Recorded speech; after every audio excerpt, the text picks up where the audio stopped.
감사합니다. 오늘 하나님께서 우리에게 주시는 말씀 창세기 17장 1절부터 8절까지의 말씀을 함께 보시겠습니다.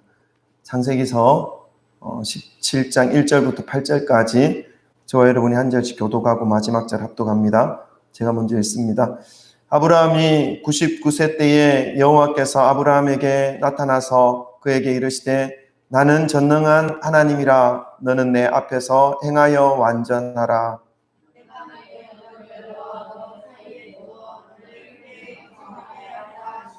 아브라함이 엎드렸더니 하나님이 또 그에게 말씀하여 이르시되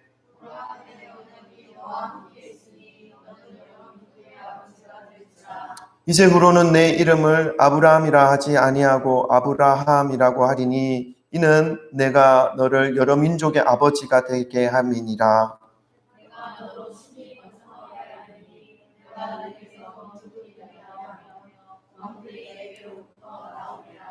내가 내 언약을 나와 너 및 내 대대 후손 사이에 세워 영원한 언약을 삼고 너와 내 후손의 하나님이 되리라.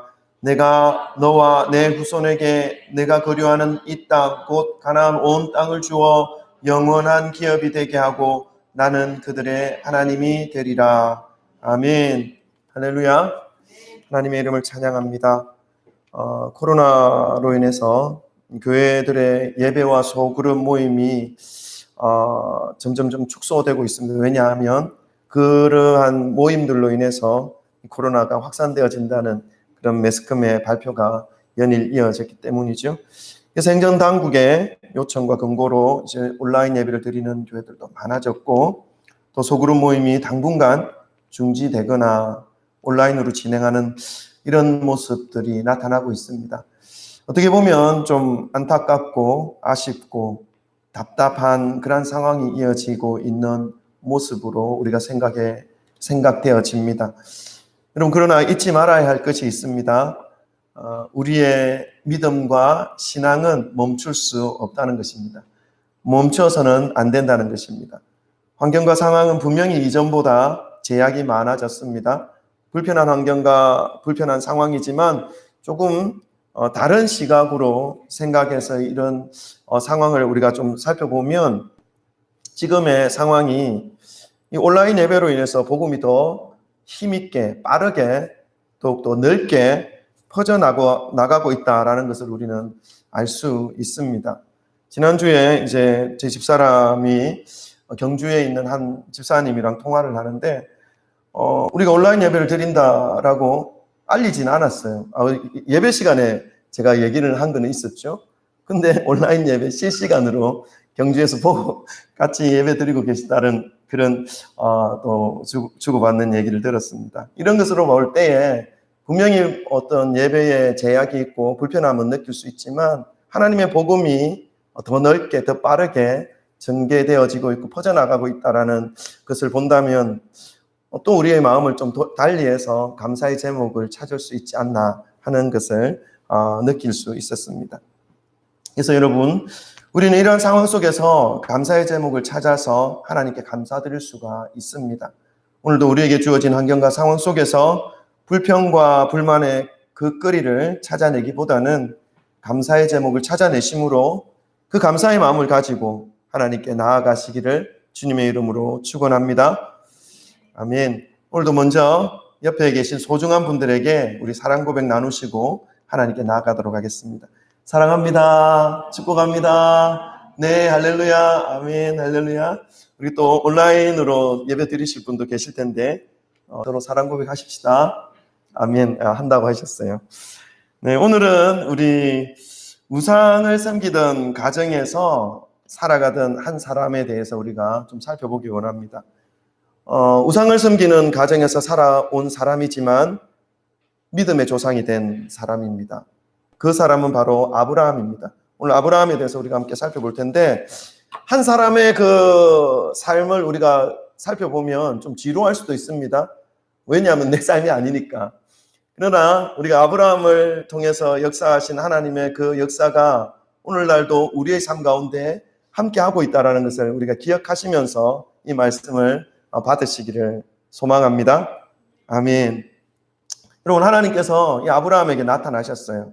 어떤 아브라함이었냐면 갈대아우르라는 곳에서 살았던 사람입니다. 갈대아우르는 어디냐면 문명의 발상지 메소포타미아, 티그리스 유프라테스 강 그 근처, 그러니까 이스라엘 가나안 땅으로부터는 아주 멀리 있는 곳입니다. 근데 이 갈대아우르에서 떠나서 하란, 이스라엘 북쪽 쪽에 하란에서 살아가고 있었던 이 아브라함에게 하나님이 나타나셨어요. 그리고 나타나셔서 한다는 말씀이 뭐라고 말씀하시냐면, 너는 친척, 고향, 아비 집을 떠나라. 그리고 이제 내가 너에게 보여줄 땅으로 이제 가. 보여주신 게 아닙니다. 이제 보여줄 땅입니다. 그래서 그런 말씀을 하나님께서 하십니다. 하나님의 특별한 계획을 이 아브라함에게 가지고 있었다라는 것을 말씀하고 있습니다. 지금 이 자리에 앉아 있는 분들, 그리고 말씀 앞에 모여 있는 분들 모두 아브라함처럼 하나님께서 특별한 뜻과 계획을 가지고 이 자리에 불러주셨고 하나님의 그 앞에 앉게 하셨다는 것을 여러분 믿으시기를 바랍니다. 아멘. 아멘. 오늘 하나님께서 불러주신 이 아브라함의 인생 과정을 보면서 우리의 인생을 불러주신 하나님의 뜻과 계획을 깨닫는 은혜를 누리시기를 주님의 이름으로 축원합니다. 하나님께서 아브라함을 부르실 때 아브라함의 나이가 75세였습니다. 아브라함은 갈대아우르에서 아브라함의 아버지 데라라고 하는 사람이 한 그 일을 그 가정에서 하는 그 사업을 보면서 거기에 관여하면서 살아온 사람이었습니다. 그런데 그 사업이 무엇이었냐면 우상을 깎아 만들어 파는 사업이었습니다. 그러니까 하나님과는 전혀 관련이 멀었던 사람이라는 것을 알 수 있습니다. 그 가정 자체가 우상을 만들어서 다른 사람들 앞에 우상을 팔아서 돈을 벌어서 살아간 가정이었기 때문에 그렇습니다. 그러한 영향을 받으면서 갈대아우르에서 살다가 하란으로 이동해 온 사람입니다. 그리고 결혼도 했지요. 이 아브라함의 입장에서 볼 때 할아버지 나홀이라는 사람, 할아버지 나홀입니다. 나홀은 결혼해서 몇 살 때 아이를 낳았냐면 29살 때. 29살 때 아이를 낳았어요. 그리고 그 아들이 자라서 자기 아버지가 됐겠죠. 그 아버지의 이름이 데라라고 합니다. 이 데라는 결혼해서 몇 살 때 아이를 낳았냐면 70살에 아이를 낳았어요. 이 말씀이 창세기 11장에 있습니다. 그래서 70살에 아이를 낳았는데 자기도 결혼을 했어요. 근데 지금 몇 살이 되었죠? 75세라고 했잖아요. 75세가 되었는데 자기는 아이가 아직 없어요. 왜 없을까요? 아브라함은 항상 이 아이에 대한 갈망이 있었을 것이라는 생각을 할 수 있습니다. 75세가 되었지만 자녀가 들었을 나이가 벌써 되어도 한참 되었는데 아무리 기다려도 아내 사레의 몸에서는 자녀가 들어선 모습을 보이지를 않습니다. 이런 아브라함에게 하나님이 나타나셨습니다. 아브라함을 부르시면서 하나님의 특별한 계획을 말씀해 주십니다. 아까도 말씀을 드렸는데 창세기 12장 1절부터 4절까지 아브라함에게 나타나신 하나님께서 뭐라 말씀하시는지 기록되어져 있습니다. 우리 함께 1절 1절씩 교독하겠습니다. 제가 먼저 읽습니다. 창세기 12장 1절부터 4절입니다. 제가 먼저 읽습니다. 여호와께서 아브라함에게 이르시되 너는 너의 고향과 친척과 아버지의 집을 떠나 내가 너에게 보여줄 땅으로 가라.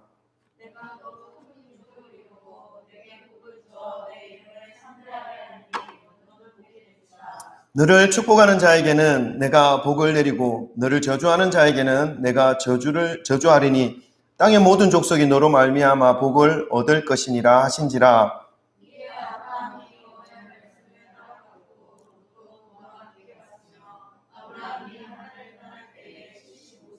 아멘. 그리고 마음속으로 여러 가지 많은 갈등들이 있을 법합니다. 왜냐하면 고향과 같은 하란을 떠나야 한다는 것, 이것은 울타리와 같았던 아버지 데라의 품과 그리고 친척들을 모두 두고 떠나간다는 것을 의미하기 때문에 그렇습니다. 아버지가 일구어 놓은 이 삶의 터전들, 그곳에서 아버지가 가지고 계신 그 기술들을 전수받아서 그렇게 살아가게 되면 그래도 가족들과 함께 행복하게 안정된 삶을 살아갈 수 있을 것만 같은데 그 모든 것들을 다 버려두고 아직 일러주지도 않은 그 미지의 땅으로 가야 한다는 것, 아무리 생각해도 선뜻 내키지 않는 발걸음입니다. 여러분, 믿음을 가지고 살아가다 보면 불현듯 믿음이 별로 있지도 않은데, 믿음이 별로 깊지도 않은데, 하나님께서 말씀을 통해서 혹은 기도의 시간을 통해서 아브라함에게 임하셨던 하나님의 말씀이 나의 마음속에, 각자의 마음속에 들어올 때가 있습니다. 어떤 말씀입니까? 누구누구야, 김집사야, 정집사야, 누구누구야, 너가 지금 의지하고 있는 것이 무엇이니? 그것을 좀 내려놓을 수 있을까? 익숙했던 것, 그것을 내려놓으면 너가 살아갈 수 없을 정도로 소중하다고 생각되는 것, 그것들을 좀 내려놓으면 안 되겠니? 이런 말씀을 할 때가 있습니다. 그때 우리가 어떻게 해야 됩니까? 근데 하나님은 왜 그렇게 말씀하실까요? 왜냐하면 하나님은 믿음을 가르쳐 주고자 하시는 마음 때문입니다. 믿음 생활이라고 하는 것이 하나님의 부르심 앞에서 하나님 한 분만 붙잡고 의지하고 살아가는 삶이기 때문에 그렇습니다. 그러니까 그 하나님의 요청 속에는 어떤 의미가 있냐면 너 인생은 내가 책임져 하는 그 하나님의 마음이 들어있는 말씀인 것이죠. 익숙한 것, 의지하고 있는 것을 내려놓고 하나님을 붙잡아라 라고 하는 하나님의 요청인 것입니다. 아브라함에게 이 믿음의 삶을 요청하시는 하나님의 말씀 앞에서 아브라함은 고민하였을 것입니다. 고민이 되었을 것입니다. 왜냐하면 모든 것들을 다 안정된 것, 익숙한 것을 다 내려놓고 떠나가야 하기 때문에 그렇죠. 그런데 또 하나님의 말씀을 잘 들어보니까 마음이 혹 가는 것이 있습니다. 그게 뭡니까? 축복하겠다는 거예요. 너 거기서 네가 안정감을 가지고 네가 의지하는 그거 다 내려놓고 나만 믿고 따라오게 되면 어떻게 해요? 내가 너 축복할 거야. 내가 너 복 줄 거야. 그리고 너의 자손이 많아질 것이고 그리고 네가 가는 곳마다 복의 근원이 될 거야. 너로 인해서 많은 민족들이 복을 받는 그런 복의 근원으로 내가 삼아줄 거야. 혹 가죠? 마음이 혹 가지 않습니까? 안 갑니까? 이상하네요. 가야 정상인데. 네. 큰 민족을 이루겠다고 하시는 말씀. 아들 하나도 없는데 아들이 지금 너무나 갖고 싶은 마음은 꿀떡인데 큰 민족을 이루겠다고 하는 거예요. 그리고 복을 주시겠다고 하는 그 말씀. 복의 근원이 되겠다라고 하셨던 말씀. 그러나 아직 이루어지진 않았잖아요. 아들도 한 명도 없는데 복의 근원이 된 것도 아니잖아요. 근데 그 약속 하나 믿고 모든 것을 뒤로하고 떠나기에는 너무나 약합니다. 아직 말씀뿐이니까요. 근데 여러분, 이것이 중요합니다. 말씀을 붙잡고 살아가는 삶. 하나님의 부르심, 하나님의 말씀에 순종하는 그 사람은 복의 근원이 될 수 있습니다. 아멘. 하나님께서 약속하셨기 때문에 그렇습니다. 우리는 이 믿음의 길은 그 약속 하나 붙잡고 가는 것입니다. 그래서 무시받는 거예요. 그래서 멸시받는 거예요. 보이지 않으니까. 그래서 세상 사람들이 이상하게 보는 거죠. 그 약속 보이지도 않는 거 믿고 가는 게 이상한 거죠. 사람들의 눈에는. 근데 우리는 그 약속 붙잡고 가는 거예요. 여러분, 하나님의 말씀 붙잡고 살아가는 그 삶은 이미 복의 근원이 되고 있는 것입니다. 아멘. 우리 옆에 분에게 좀 고백해 드릴까요? 당신은 복의 근원이십니다. 시작. 당신은 복의 근원이십니다. 아멘. 당신은 축복의 씨앗입니다. 시작. 당신은 축복의 씨앗입니다. 아멘. 아멘. 그렇습니다. 하나님의 말씀을 붙잡고 가는 자들에게 하나님은 이 약속을 분명하게 하셨습니다. 이 약속이 어떻게 지금 아브라함의 인생에서 이루어질 것인지 오늘 말씀을 통해서 좀 깨닫고 또 그 인생이 내 삶 가운데 그 복이 임하기 위해서는 내가 어떻게 말씀을 붙잡아야 할 것인지를 좀 깨닫기를 주님의 이름으로 축원합니다. 아멘. 기대와 불안과 함께 이 아브라함은 75세의 적지 않은 나이로 하나님의 말씀을 붙잡고 하나님께서 인도하신 가나안 땅으로 조카 롯과 함께 들어갑니다. 보이지 않는 약속을 안 믿고 낯설고 물설기만 하는 그 가나안 땅으로 들어가는 것입니다. 쉽지 않겠죠.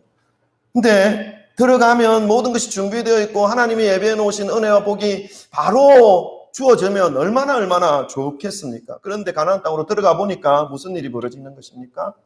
가뭄이 왔습니다. 가뭄이. 들어가자마자 먹을 것이 없고 양식이 없어서 이 양식을 찾아 헤매야 하는 신세가 되어버린 것입니다. 12장이 그렇게 기록되어져 있으면 오늘 본문 말씀 이후에 읽어보면 그래서 기근을 피해서 양식을 얻기 위해서 허기진 배를 채우기 위해서, 먹고 살기를 위해서 자기를 믿고 따라온 아내 사레와 조카 롯을 먹여 살리기 위해서 양식을 찾아 헤맵니다. 그런데 이집트까지 내려갑니다. 이집트, 애굽이죠.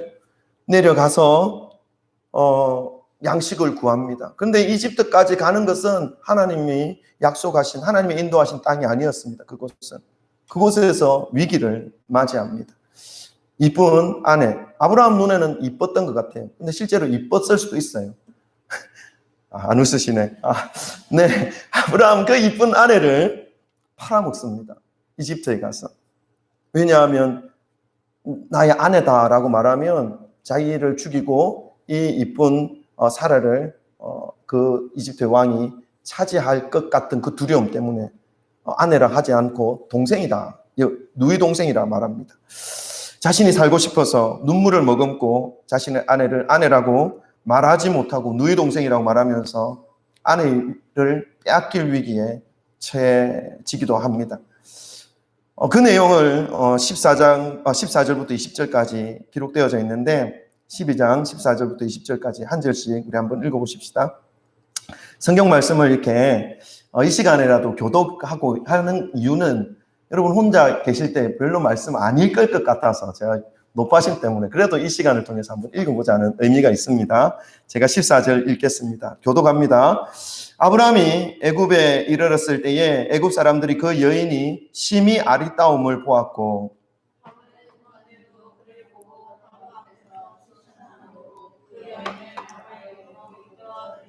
이에 바로가 그로 말미암아 아브라함을 후대함으로 아브라함이 양과 소와 노비와 암수 나귀와 낙타를 얻었더라. 계속 읽습니다. 20절까지 시작.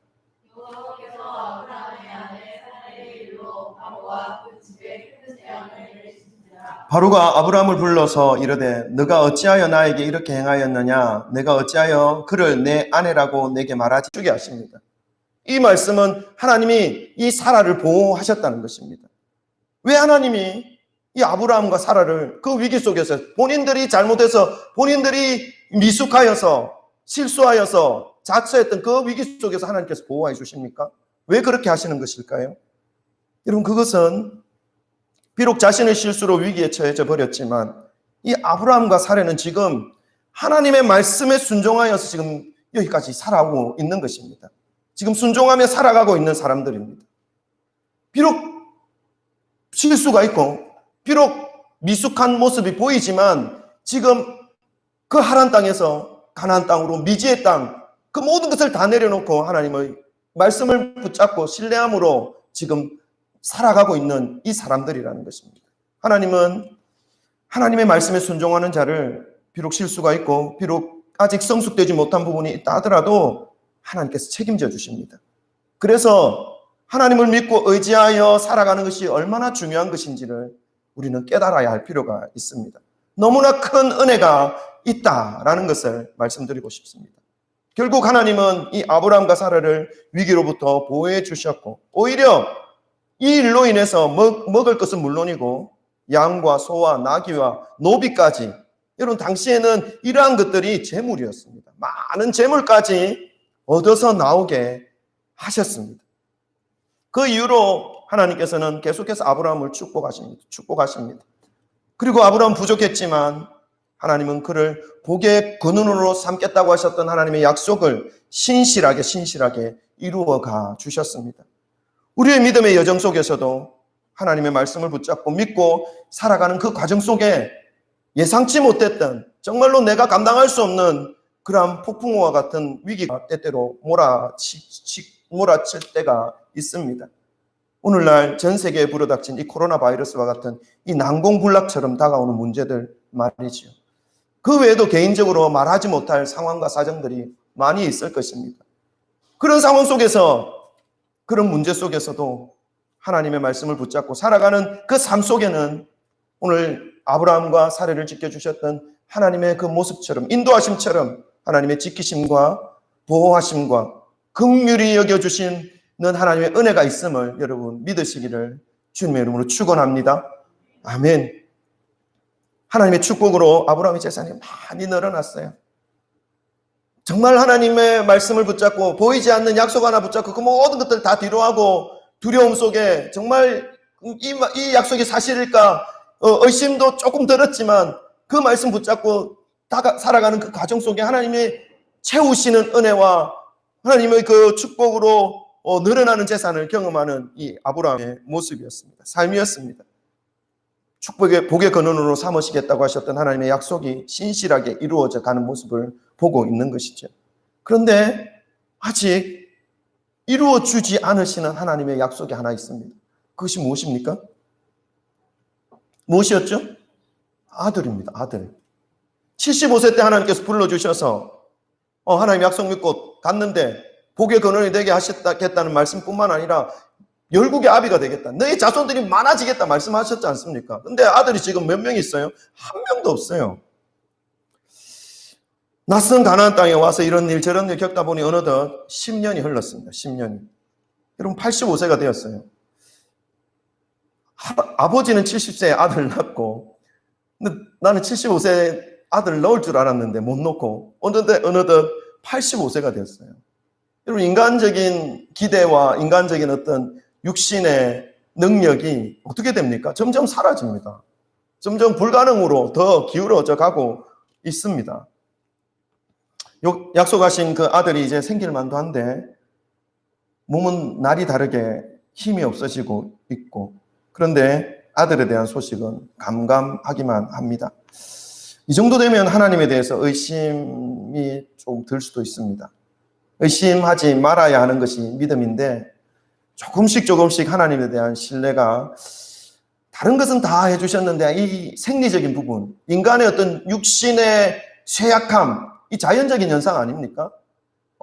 무엇으로도 이 늙음을 막을 수 없는 이 인간의 그 연약함은 하나님도 어찌할 수 없는 것이겠구나 하는 그런 어떤 의심과 절망의 마음이 드는 아브라함의 모습이었습니다. 이러한 때에 하나님께서 아브라함에게 다시 한번 나타나십니다. 그리고 그 약속을 한 번 더 확인시켜 주십니다. 15장으로 오면요. 그렇게 하나님께서 보여주시는데 15장 1절부터 5절까지 말씀 또 교독합니다. 제가 먼저 읽습니다. 15장 1절부터 5절 제가 먼저 읽습니다. 이후에 여호와의 말씀이 환상 중에 아브라함에게 임하여 이르시되 아브라함아 두려워하지 말라 나는 내 방패요 너의 지극히 큰 상급이라.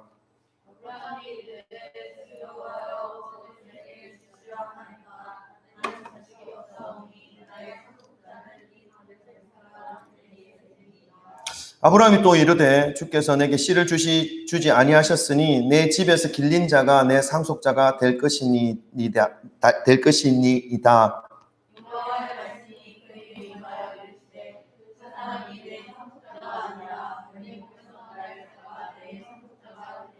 다 같이 읽습니다. 그를 이끌고 밖으로 나아가 이르시되 하늘을 우러러 무뼈를 셀 수 있나 보라. 또 그에게 이르시되 내 자손이 이와 같으리라. 아멘. 아브라함은 이 인간적인 연약함, 두려움, 불안함으로 인해서 하나님께 좀 불평하지요. 하나님이 재산을 불러주셔서 이 많은 재물이 있는데 이거 물려줄 사람은 내 씨가 없으니까 그냥 저는 신뢰할 만한 나의 몸종, 나의 집에서 열심히 일하는 엘리에셀에게 이거 다 물려줄 겁니다. 이렇게 하나님께 얘기합니다. 그랬더니 하나님께서 뭐라 말씀하십니까? 아니다. 네 몸에서 날 씨가 그걸 다 물려받을 것이고 너의 몸에서 난 씨로 인해서 하늘의 별 봐. 너 셀 수 있니? 아니요. 못 세는 저것처럼 많아질 거야 라고 하나님께서 다시 한번 약속해 주십니다. 불안하고 하나님에 대한 신뢰가 점점 흔들려서 이제는 불가능을 향하여 나아가고 있는 이 아브라함의 모습에 하나님은 다시금 약속을 허락하십니다. 여러분, 우리는 이러한 아브라함의 마음을 너무 잘 이해하고 있습니다. 이해가 막 되지요?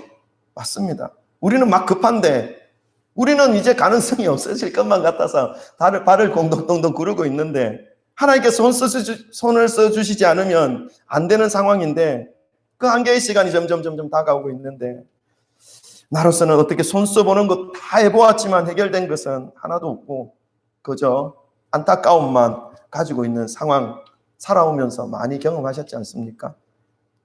경험하지 않으신 분들은 앞으로 그런 경험을 하실 수 있습니다. 그럼 그때 우리가 어떻게 해야 됩니까? 이때에 믿음을 잃어버려서는 안 됩니다.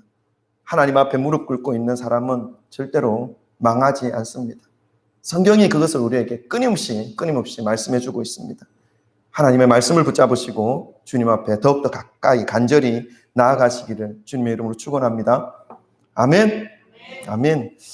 아브라함과 사례는요, 이 급한 마음에 이 생각, 저 생각, 모든 가능성을 열어놓고 자신의 생각과 자신이 살아온 그 경험에 의지해서 해결책을 만들어냅니다.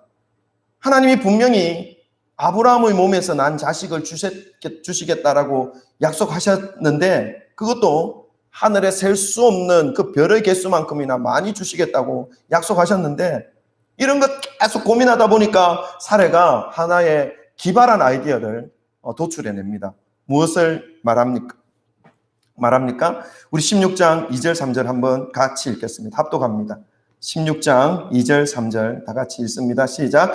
사레가 아브라함에게 이르되 여호와께서 내 출산을 허락하지 아니하셨으니 원하건대 내 여종에게 들어가라. 내가 혹 그로 말미암아 자녀를 얻을까 하노라 하매 아브라함의 사레의 말을 들으니라. 아브라함의 아내 사레가 그 여종 애굽 사람 하갈을 데려다가 그 남편 아브라함에게 첩으로 준 때는 아브라함이 가나안 땅에 거주한 지 10년 후였더라. 아멘. 두 사람이 가지고 있는 모든 인간적인 경험과 생각을 모읍니다. 그래서 하나의 결론을 도출해냅니다. 사례는 너무 늙었고 아이를 출산하는 것은 불가능한 상태가 되어버렸기 때문에 사례가 그의 여종 하갈을 아브라함에게 첩으로 주고 그 몸을 통해서 자식을 갖자라고 하는 그러한 제의였습니다. 비록 여종의 몸을 통하였긴 하지만 아브라함의 몸에서 나온 씨가 맞습니다. 참 기발한 아이디어죠. 결국 이 방법을 사용해서 아브라함은 첫 번째 아들을 가집니다. 16장 15절 16절인데 우리 한번 읽어볼까요? 창세기서 16장 15절 16절 하갈을 통해서 아브라함이 첫 번째 아들을 맞이하는 순간입니다. 다 같이 읽습니다. 시작. 하갈이 아브라함의 아들을 낳음에 아브라함이 하갈의 낳은 그 아들을 이름하여 이스마엘이라 하였더라. 하갈이 아브라함에게 이스마엘을 낳았을 때 아브라함이 86세였더라. 아멘. 인간적으로 가장 현명한 방법을 선택하였을 것입니다. 아브라함은 85세가 되었고 사례의 경수는 이미 끊어진 상태였기 때문에 이 방법밖에는 달리 생각해 볼 방법이 더 이상 없었습니다. 하나님도 이러한 상황에 대해서 이해하실 것이다. 하나님도 이 방법에 대하여 아무 말씀 없으시니까 암묵적으로 동의하고 계실 것이다 라고 생각하였습니다. 여러분, 그러나 이 일로 인해서 얼마나 많은 일들이 일어나는지 모릅니다. 조용했던 가정이 불화가 일어납니다. 젊은 하갈이 자신의 늙은 주인 사레를 멸시하기 시작합니다. 자기가 가진 이 아들로 인해서 아브라함의 사랑과 또 아브라함의 관심을 다 받고 있으니까 이 젊은 하갈이 자신의 여주인을 자기가 종이고 자기가 하인인지도 모르고 무시하고 멸시하여 이 가정이 계속해서 싸움이 일어나는 것입니다. 분란이 일어나는 것입니다. 분쟁이 일어나는 것입니다. 더 많은 문제가 일어났다는 것입니다. 하나님도 아브라함이 이스마엘을 낳고 난 이후 야속하게도 아무 말씀을 하지 않으십니다. 침묵하십니다. 몇 년간요? 13년간 침묵하십니다. 그래서 무려 13년 동안이나 성경은 아브라함의 삶에 대하여 기록하고 있지 않습니다. 방금 읽으셨던 16장 마지막 절부터 17장 초반부까지 13년이라는 세월이 흐릅니다. 더 이상 하나님께서도 아브라함의 삶에 개입하지 않으십니다. 여러분, 하나님의 그 침묵 속에서 지내보신 적이 있습니까? 하나님과의 그 교제가 끊어져서 홀로 살아가고 있다라는 그런 마음으로 살아오신 기억이 있습니까? 무슨 일을 하더라도 하나님께서 침묵하고 계신다는 것. 여러분, 이건 정말 답답함입니다. 답답하죠. 차라리 내가 이렇게 살아가게 될 때 하나님께 나타나서 뒤통수한테 탁 때리면서 야, 이 인간아, 좀 정신 좀 차려라. 이렇게 말씀해 주시면 오히려 시원할 것 같은데 내가 무엇을 하더라도 하나님 가만히 계시는 거예요. 여러분, 이때 조심하셔야 됩니다. 모든 삶이 육신에 갇혀서 육신은 가꾸고 다듬어서 사람들 앞에서 잘 살아가는 것처럼 보이는데 그 가슴 한켠으로는 한없이 공허함을 느끼고 있습니다. 그 공허함을 지나 이대로 계속 살아가게 된다면 하나님을 마치 잊어버릴 것만 같은, 하나님의 그 따스한 품을 언제 느꼈는지도 알 수 없을 정도로 생소한 것처럼 여겨질 것만 같은 그런 두려움이 삶을 감싸고 있게 되는 것입니다. 영혼은 계속해서 메말라서 물 좀 달라고, 생수의 강 좀 흘려보내달라고 갈구하고 있는데 이 자아가 육신에 갇혀 있으니까 메말라 죽어가는 그 영혼의 부르짖음을 못 듣는 것입니다. 여러분 혹시 그러한 삶을 지금 살고 있지는 않습니까? 종교적 생활을 하고 있는데 심령 속에서 하나님의 말씀보다는 세상의 가치가 더 가득 채워져 있어서 영혼이 한없이 메말라 죽어가고 있는 상태가 혹시 지금 이 자리에 앉아있고 또 하나님의 말씀 앞에 모여있는 여러분의 상태는 아닙니까? 말씀은 들어도 변화가 일어나지 않는 상태. 하갈에게서 이스마엘을 낳고 이제 나도 아이가 생겼다 하는 그 기쁨으로 아브라함은 하나님과의 관계도 점점 잊어가고 있습니다. 영적인 문제, 가정의 문제, 그 이스마엘로 인해 일어나는 여러 가지 많은 문제들이 있었지만 그것이 문제로 여겨지지 않았습니다. 왜요? 이스마엘을 키우는 기쁨이 너무너무 컸거든요. 이스마엘을 바라보며 즐거워하는 그 즐거움이 너무너무 컸거든요. 하나님을 향하여 즐거워하는 그 즐거움보다 이스마엘에게 쏟는 그 즐거움이 더 이 아브라함의 삶 속에는 더 컸다는 것을 말씀하고 있습니다. 하나님에 대한 생각과 마음은 점점 희미해져가는 13년의 세월이었습니다. 그러는 동안 하나님은 침묵하셨고 아브라함의 이스마엘에 대한 애착은 더 깊어갔습니다. 여러분 100세의 아들을 낳았다 생각해 보십시다. 100세가 아니죠. 80, 60, 85세죠. 85세의 아들을 낳았다고 생각해 보십시다. 여러분 아이를 제 경우에 첫째, 둘째, 셋째가 있는데 첫째도 귀엽고 이쁘지만 막내에 하는 행동이 조금 더 귀엽습니다. 조금 더 귀엽습니다. 그러니까 나이가 많이 들면 들수록 그 나이가 들어서 얻게 되는 이 자녀는 아마 더 특별한 그 마음이 들어갑니다. 아브라함은 86세의 아들을 낳았으니까 얼마나 그 아이에게 기쁨이 있겠어요. 근데 그 13년 동안 아이를 키웠는데 13세 정도 되면요. 우리 성준이가 이제 12세인데 13세 정도 되면 말귀도 알아듣고 또 같이 걷기도 하고 같이 또 뭔가를 목욕탕 가서 등도 좀 밀어달라고 할 수도 있고 좀 연약하지만 그런 일들이 일어나면 그러니까 아이를 키우는 기쁨과 보람이 한참 생길 때라는 것을 우리가 생각할 수 있습니다. 자, 근데 이 13년이 흘러간 이후에 지루하시죠? 내 인생이 아니고 아브라함 인생 보니까. 그래도 그 아브라함 인생에 나타나신 하나님의 그 은혜를 우리가 들으실 필요가 있습니다. 기억하실 필요가 있습니다. 아멘? 아멘. 13년이 흘러간 이후에 하나님께서 갑자기 아브라함에게 나타나십니다. 뭐라고 말씀하십니까? 17장 1절 우리 함께 읽겠습니다. 17장 1절 같이 읽습니다. 시작.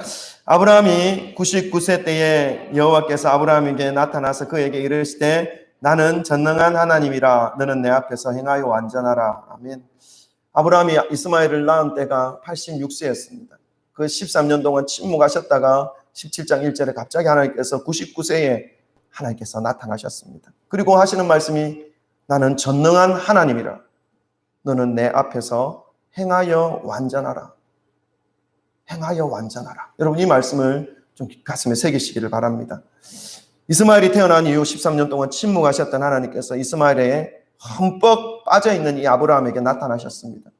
그리고 그 아브라함에게 나는 전능한 하나님이라고 말씀하시면서 자신을 직접 전능한 하나님이라고 소개하고 있는 하나님의 모습을 볼 수 있습니다. 여러분 성경을 읽으실 때 전능하신 하나님이라고 하는 이 말씀이 나올 때 하나님이 어떠한 것을 행하시는지 여러분 보시기 바랍니다. 하나님의 놀라운 역사와 기적을 일으키실 때 나는 전능한 하나님이다 말씀하고 있습니다. 뿐만 아니라 하나님이 말씀하시고 약속하셨던 그 약속을 분명히 이루실 때, 반드시 성취하실 때에 나는 전능하신 하나님이다라고 하나님께서 소개하고 계십니다. 오늘 아브라함에게 나타나셔서 난 전능한 하나님이다라고 말씀하시는 이 하나님은 아브라함의 인생에 있어서 이제 큰 일을, 새로운 일을 완전하게 역사하시는 하나님의 영광을 나타내 보이실 것을 말씀하시기 위해서 나타나셨다는 것을 우리는 생각할 수 있습니다. 환경과 상황 속에 믿음을 파묻어버리고 살아가고 있었던 이 아브라함에게, 그리고 사라에게 하나님은 나타나셔서 전능하신 하나님, 어떤 것도 불가능이 없는 하나님이라고 지금 말씀하고 있습니다. 그리고 너는 내 앞에서 행하여 완전하라 말씀합니다. 여러분, 하나님은 침묵하셨지만 이 말씀 속에서 무엇을 알 수 있습니까? 너는 내 앞에서 행하여 완전하라, 완전하게 행하라 말씀하고 있는 것입니다. 침묵하고 계셨지만 아브라함의 행동, 아브라함의 모습, 아브라함의 삶을 다 보고 계셨다라는 것을 알 수 있습니다. 그동안 자신들의 그 인간적인 지혜로 짜 만들어 놓고 그 인생이 마치 하나님이 인도하는 인생인 것처럼 생각하고 살아온 그 인생을 앞에 탁 펼쳐놓고 하나님께서 하시는 말씀이 전능하신 여호와 앞에서 행하여 완전하라 말씀하고 있습니다. 무슨 말씀입니까? 똑바로 살아라는 말씀입니다. 믿음이 아닌 모습으로 살아가면서 믿음이 있는 것처럼 위장하지 말라는 것입니다. 믿음으로 살지 않으면서 믿음의 길로 가고 있는 것처럼 가식적으로 살지 말라라는 것입니다. 진실되라는 말씀입니다. 인간적인 지혜에서, 인간적인 생각에서 인간적으로 해결하려고 했던 그 모든 삶의 그 속성 속에서, 삶의 모습 속에서 벗어나오라 말씀하고 있습니다. 지나간 13년간의 삶을 한순간 되돌아보게 하시는 하나님의 말씀입니다. 아브라함이 젊은 하갈을 첩으로 취한 것에 대하여 꾸짖으시는 말씀입니다. 그리고 그보다 더 따가운 질책을 이어서 하십니다. 뭐라고 말씀하시냐면 13년간 애지중지하며 키웠던 이스마엘을 축복의 계보를 이을 상속자로 인정하지 않겠다는 하나님의 말씀이 이어집니다. 왜냐하면 이스마엘은 육체적 경험과 육신에 속한 생각의 산물이기 때문에 그렇습니다. 그리고 또 아브라함에게 하나님께서 말씀하십니다. 더 이상 육체의 산물로 만족하려고 하는 인간적이고 어리석은 생각에서 좀 벗어나오라라고 하는 하나님의 말씀을 하십니다. 사랑하는 성도 여러분, 성경은 끊임없이 이 영과 육이 하나가 될 수 없다라고 말씀하고 있습니다. 로마서 8장 5절부터 8절까지 13절, 14절 우리 PPT 준비되어 있는데 교독하시면서 함께 읽어보겠습니다. 우리의 영과 육이 어떻게 되어져야 하는지, 이 순서가 어떻게 되어져야 하는지 분명하게 밝혀주고 있습니다. 제가 읽겠습니다. 5절 먼저 읽습니다. 육신을 따르는 자는 육신의 일을, 영을 따르는 자는 영의 일을 생각하나니.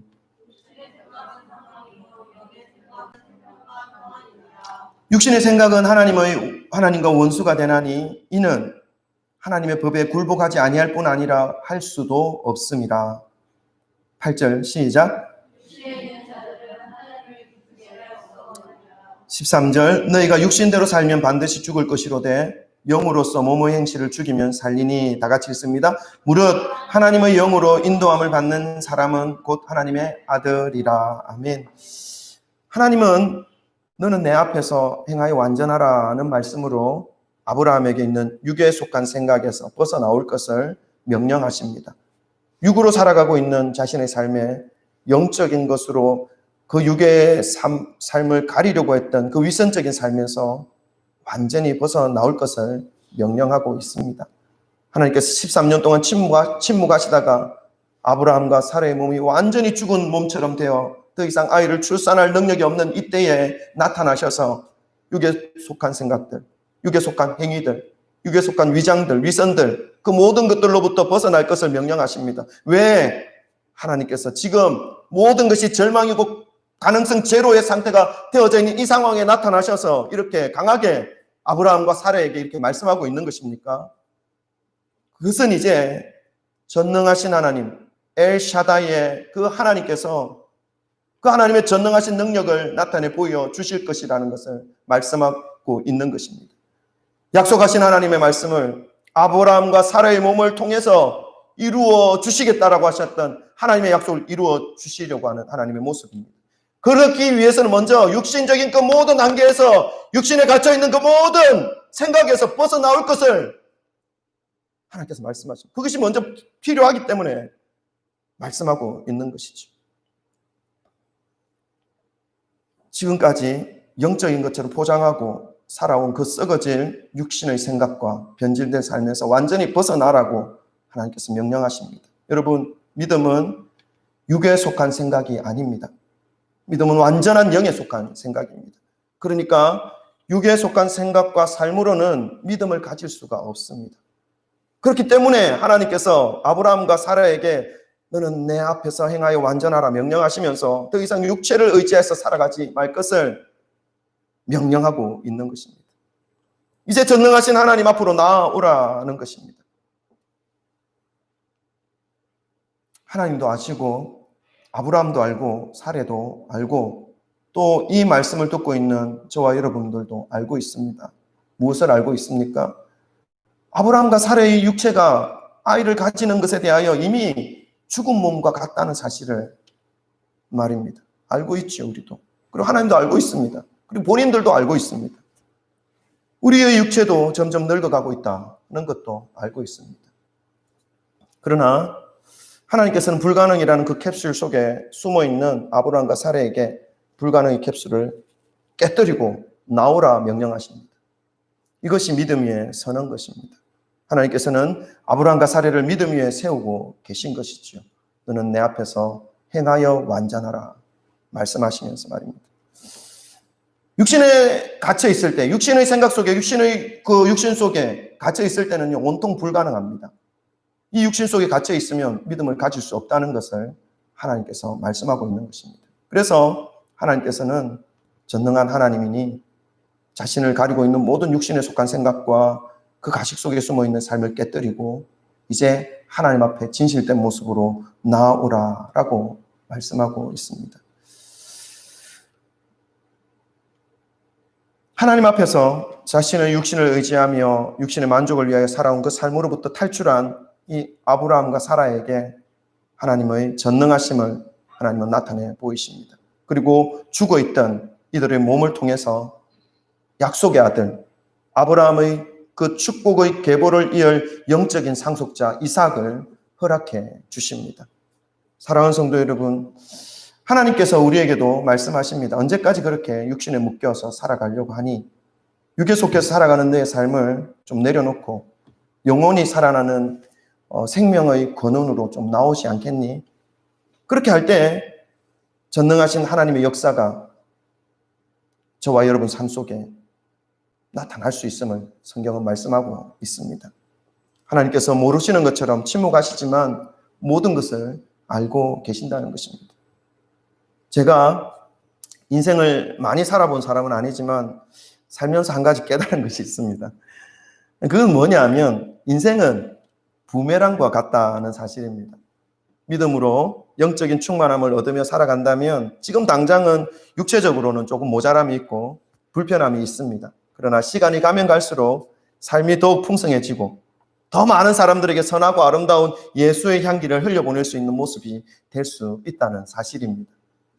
그렇지만 지금 당장에 눈에 보이게 아름답고 힘이 있어 보여서 믿음 아닌 영적 충만한 것이 아닌 육신의 즐거움과 세상의 쾌락을 쫓아 살아가게 되면 시간이 지나면 지날수록 영혼은 죽어가고 그 육체와 생각은 역시 어둡고 부패해져서 자신에게만 집중된 이기심에서 벗어나지 못함으로 인해서 사람들에게 오히려 좋지 못한 영향력을 흘려보내는 삶이 되어버린다는 사실을 인생의 법칙으로 깨달았습니다.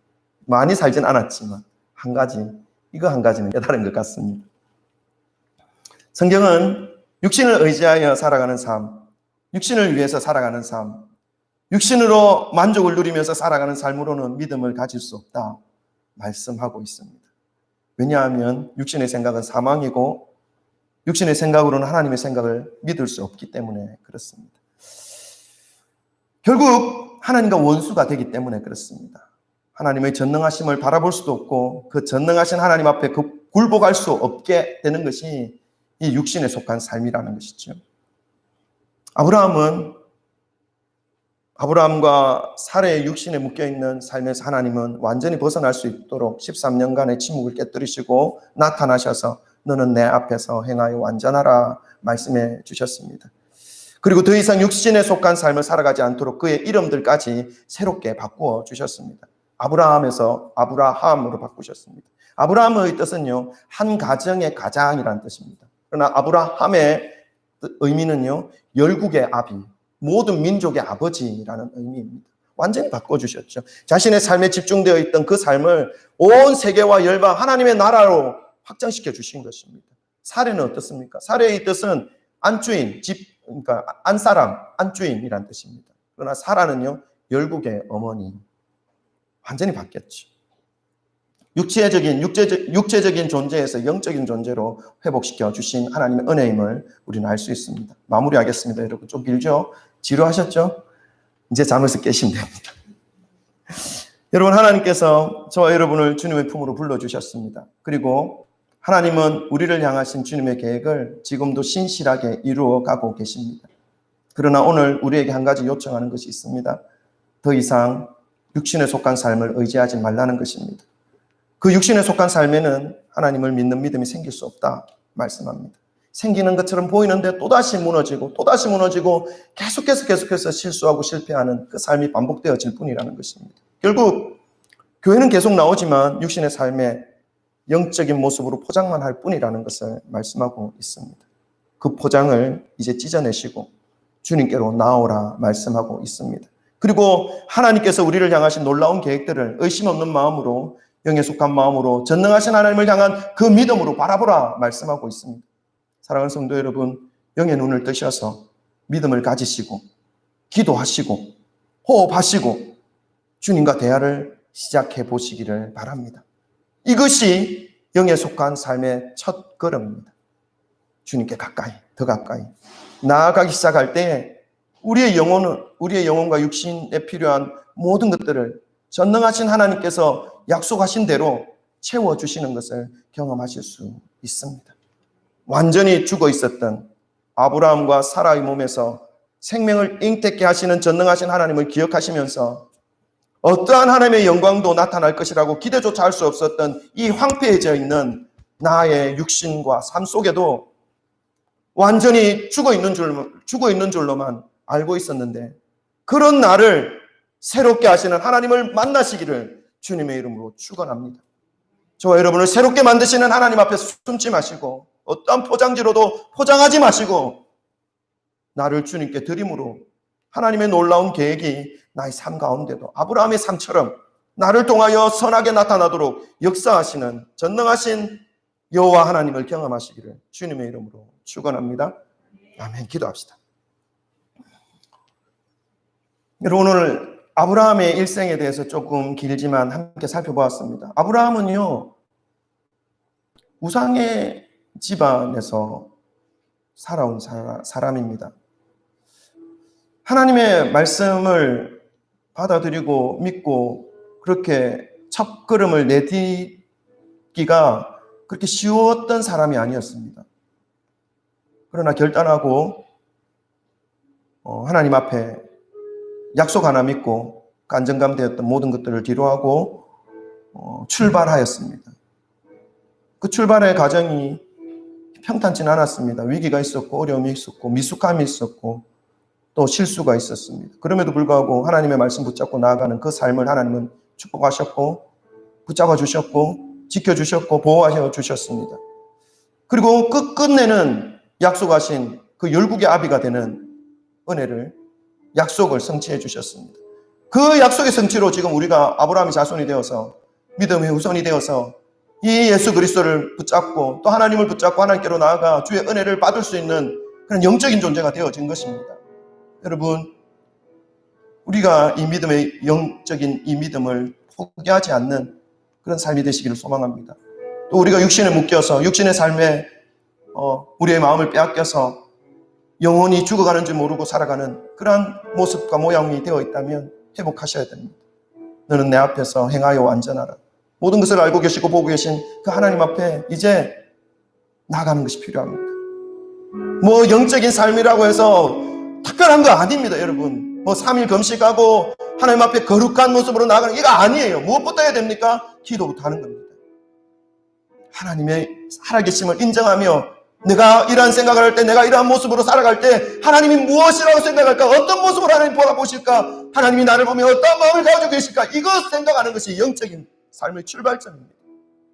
하나님, 내 삶을 주님 인도하시고 나의 죽어있는 영혼을 다시 한번 새롭게 살려주셔서 이제는 영으로 살아갈 수 있고 이제는 영에 이끌려서 살아가는 그러한 주님의 백성, 주님의 도구, 주님의 자녀의 삶을 살아가며 하나님이 주시는 그 은혜를